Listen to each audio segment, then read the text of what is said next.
بسم اللہ الرحمن الرحیم والصلاة والسلام علی رسولہ الکریم اما بعد۔ محترم سامعین و ناظرین، السلام علیکم ورحمۃ اللہ وبرکاتہ۔ میں ہوں حافظ محمد شعبان، اپنے چینل نور اسلام سے آپ سے مخاطب ہوں اور آپ کو خوش آمدید کہتا ہوں۔ آج ہم بات کریں گے خواب میں اسلحہ دیکھنے کے حوالے سے۔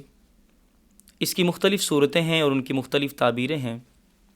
اگر آپ بھی ان تمام صورتوں کی تعبیر جاننا چاہتے ہیں تو ہماری آج کی ویڈیو کو آخر تک لازمی دیکھیں، اور اگر ابھی تک آپ نے ہمارے چینل نور اسلام پوڈ کاسٹ کو سبسکرائب نہیں کیا تو سبسکرائب کر لیں اور ساتھ میں دیے گئے بیل آئیکن کو پریس کریں تاکہ ہماری آنے والی ہر نئی ویڈیو آپ تک بآسانی پہنچ سکے۔ آئیے ہم چلتے ہیں اپنے موضوع کی طرف، یعنی خواب میں اسلحہ دیکھنے کے حوالے سے۔ خواب میں اسلحہ دیکھنا اس بات کی دلیل ہے کہ دشمن پہ غلبہ پائے گا، قوت ملے گی اور بیماریوں سے نجات پائے گا۔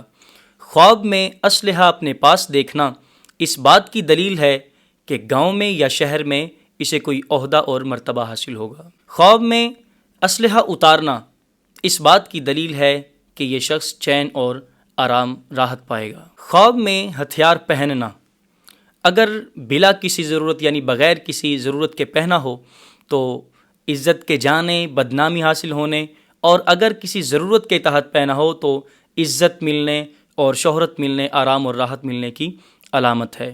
خواب میں ہتھیار ڈال دینا بے عزت، بدنام، ناکام اور اس کے کام میں رکاوٹ ہونے کی علامت ہے۔ اگر آپ کو ہماری آج کی ویڈیو پسند آئی ہے تو اسے لائک کریں اور ہمارے چینل نور اسلام پوڈ کاسٹ کو سبسکرائب کریں، اور اگر آپ بھی اپنے کسی خواب کی تعبیر جاننا چاہتے ہیں تو کمنٹ باکس میں یا واٹس ایپ نمبر پہ ہم سے رابطہ کر سکتے ہیں۔ اللہ ہم سب کا حامی و ناصر ہو۔